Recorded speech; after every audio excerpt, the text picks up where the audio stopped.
Hello friends, আশা করি আপনারা ভালো আছেন, সুস্থ আছেন। আজকে আপনাদের সামনে এই ভিডিওর মাধ্যমে আলোচনা করব যে সকল বন্ধুদের অর্থাৎ যে সকল বন্ধুরা গরু এবং মহিষের খামার করছেন এবং তাদের খামারে কোনো গরু ও মহিষ প্রচুর পরিমাণে দুর্বল হয়ে পড়েছে, শরীরে মাংসের পরিমাণ অত্যাধিক হারে কমে গেছে, শুধুমাত্র হাড়টুকু আছে, মাংসের পরিমাণ এতটাই কমেছে যে গরুটি এবং মহিষটি প্রচুর পরিমাণে শুকিয়ে গেছে। সেরকম অবস্থাতে অর্থাৎ সেরকম সমস্যা যদি আপনাদের খামারে কোনো গরু এবং মহিষের হয়ে থাকে, সেক্ষেত্রে আপনারা কোন কোন মেডিসিনগুলি আপনার গরু এবং মহিষকে প্রয়োগ করতে গেলে সেই গরু এবং মহিষটি সম্পূর্ণরূপে সুস্থ এবং স্বাভাবিক হবে, এছাড়াও সেই গরু এবং মহিষটির শরীরটা আগের মতো হয়ে যাবে। তো বন্ধুরা, অবশ্যই ভিডিওটা শুরু থেকে শেষ পর্যন্ত দেখবেন আর জেনে নেবেন যে আপনাদের খামারে যদি কোনো গরু এবং মহিষ অত্যন্ত হারে দুর্বল হয়ে গেলে সেই গরু এবং মহিষকে কোন কোন মেডিসিন এবং ঔষধগুলি দিতে গেলে আপনার সেই গরু এবং মহিষটি পুরোপুরিভাবে সুস্থ হবে। তো চ্যানেলটিতে যদি নতুন হয়ে থাকেন তাহলে চ্যানেলটিকে সাবস্ক্রাইব করে রাখবেন, আর ভিডিওটাকে দেখার পরে যদি ভালো লাগে তাহলে অবশ্যই লাইক, শেয়ার এবং কমেন্ট করবেন। তো চলুন দেরি না করে জেনে নেওয়া যাক যে কোন কোন মেডিসিনগুলি আপনারা সেই গরু এবং মহিষকে প্রয়োগ করবেন। তো বন্ধুরা, যে সকল বন্ধুদের খামারে প্রচুর পরিমাণে গরু এবং মহিষ রয়েছে, সে সকল খামারে যদি কোনো গরু এবং মহিষ অত্যন্ত হারে দুর্বল হয়ে যায়, সেক্ষেত্রে কিন্তু খামারিরা বিভিন্ন রকমের সমস্যার মধ্যে পড়তে পারে। তো এইরকম সমস্যা যদি আপনাদের খামারে কোনো গরু এবং মহিষের হয়, সেক্ষেত্রে আপনারা কোন কোন মেডিসিনগুলি প্রয়োগ করতে গেলে আপনার গরু এবং মহিষ সম্পূর্ণরূপে সুস্থ এবং স্বাভাবিক থাকবে। তো খামারিদের কাছে আমি প্রথমেই বলে দিই, যদি আপনারা সেই গরু এবং মহিষকে যদি কোনো প্রকারের কৃমিনাশক ঔষধ না খেয়ে থাকেন, সেক্ষেত্রে অবশ্যই প্রথমে সেই গরু এবং মহিষটিকে কৃমিমুক্ত করে নেবেন। যদি কৃমিনাশক ঔষধ না খাইয়ে থাকেন, সেক্ষেত্রে আপনারা সেই গরু এবং মহিষটিকে কৃমিমুক্ত করে তারপরে আপনারা এই মেডিসিনগুলি প্রয়োগ করতে পারবেন। তো প্রথমত আপনাদের কৃমিনাশক ঔষধ খাইয়ে তাকে কৃমিমুক্ত করতে হবে। এরপরে আপনাদের অবশ্যই সেই গরু এবং মহিষটিকে কোনো ভালো কোম্পানির লিভার টনিক খাওয়াতে হবে, যে লিভার টনিকগুলি খুব সুন্দরভাবে গরু মহিষ এবং প্রত্যেক পশুর ক্ষেত্রে খুব সুন্দরভাবে কাজ করে থাকে। এরপরে আপনাদের যে ওষুধটি খাওয়াতে হবে তার শরীরের বিভিন্ন রকমের ভিটামিনের যে ঘাটতি থাকে সেটাকে পূরণ করার জন্য, সেটা হচ্ছে এই গ্লুকা বুস্ট, যেটা আপনারা ভেটেরিনারি মেডিসিনের দোকানে অ্যাভেলেবেল পেয়ে যাবেন।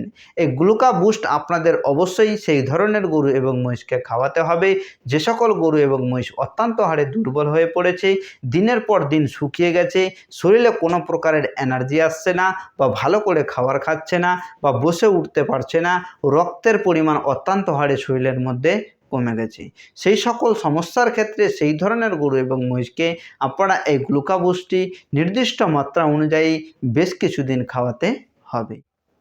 এই গ্লুকা বুস্ট ওষুধটি আপনারা প্রত্যেক গরু এবং মহিষের ক্ষেত্রে প্রত্যেক দিন প্রয়োগ করতে পারেন 200 ml করে, 100 ml সকালে এবং 100 ml বিকালে কোনো দানাদার খাদ্যের মধ্যে দিয়ে আপনারা এই লিকুইড ওষুধটি খাওয়াতে পারেন 1 থেকে 2 লিটার। 100 ml সকালে এবং 100 ml বিকালে, এইভাবে আপনারা আপনার সেই গরু এবং মহিষকে 10 থেকে 20 দিন পর্যন্ত এই ঔষধটি খাওয়াতে হবে। তারপরে আপনারা দেখতে পাবেন যে আপনার গরু এবং মহিষটি ধীরে ধীরে সে সুস্থ এবং স্বাভাবিক হয়েছে।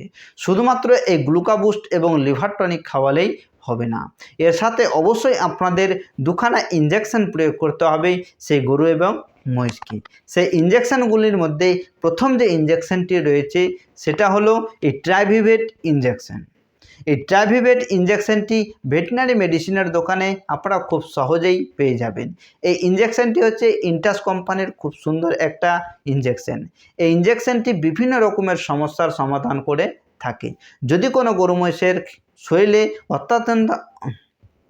যদি কোনো গরু এবং মহিষের শরীরে রক্তের পরিমাণটা প্রচুর পরিমাণে কমে যায়, সেটাকে বৃদ্ধি করতে সাহায্য করে থাকে এই ট্রাইভিভেট ইঞ্জেকশনটি। এছাড়াও এই ট্রাইভিভেট ইঞ্জেকশনটি বিভিন্ন রকমের সমস্যার সমাধান করে থাকে। এই ট্রাইভিভেট ইঞ্জেকশনটি সম্পর্কে আমার এই চ্যানেলের মধ্যে ভিডিও আপলোড করা রয়েছে, সে ভিডিওটা দেখে জেনে নিতে পারেন যে এর বিস্তারিত কী আছে এবং এই ইঞ্জেকশনটি কী কী ক্ষেত্রে প্রয়োগ করা যেতে পারে। যদি আপনারা জানতে চান সেক্ষেত্রে অবশ্যই এই চ্যানেলটিতে ভিজিট করে আপনারা সেই ভিডিওটি দেখে নিতে পারেন। এবার দ্বিতীয় যে ইঞ্জেকশনটি রয়েছে সেটা হচ্ছে vitamin B complex with liver extra injection, যেটা বেলামেল নামে আপনারা ভেটেরিনারি মেডিসিনের দোকানে অ্যাভেলেবেল পেয়ে যাবেন।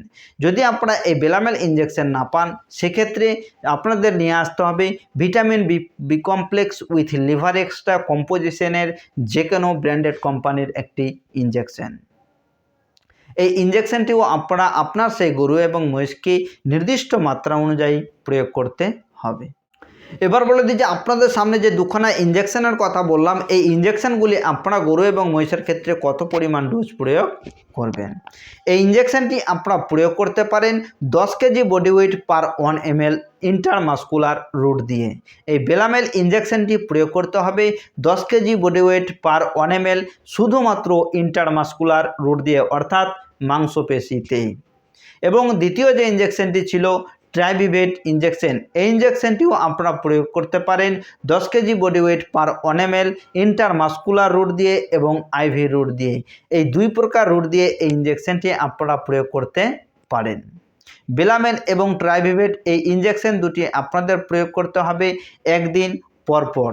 যে সকল গরু এবং মহিষ অত্যন্ত হারে দুর্বল হয়ে গেছে তাদেরকে আপনারা একদিন পরপর মোট 5 থেকে 7 দিন এই ইঞ্জেকশনটি প্রয়োগ করতে হবে। তারপরে আপনারা দেখতে পাবেন যে আপনার গরু এবং মহিষ যত পরিমাণে দুর্বল হয়েছিল ধীরে ধীরে সেই গরু এবং মহিষটি পুরোপুরি সুস্থ এবং স্বাভাবিক হয়েছে। তো বন্ধুরা, আশা করি আজকের ভিডিওটা আপনাদের ভালো লাগলো। যদি ভালো লাগে থাকে তাহলে অবশ্যই ভিডিওটাকে লাইক শেয়ার এবং কমেন্ট করবেন, কারণ আপনাদের লাইক শেয়ার ও কমেন্ট আমাকে অনেকটাই উৎসাহিত করে নতুন নতুন ভিডিও আপলোড করতে। তো আজকের মতো ভিডিও এখানেই, আবার দেখা হবে নতুন একটা ভিডিও নিয়ে পরবর্তী ভিডিওতে। ততক্ষণের জন্য আপনারা ভালো থাকুন, সুস্থ থাকুন। থ্যাংক ইউ, ধন্যবাদ।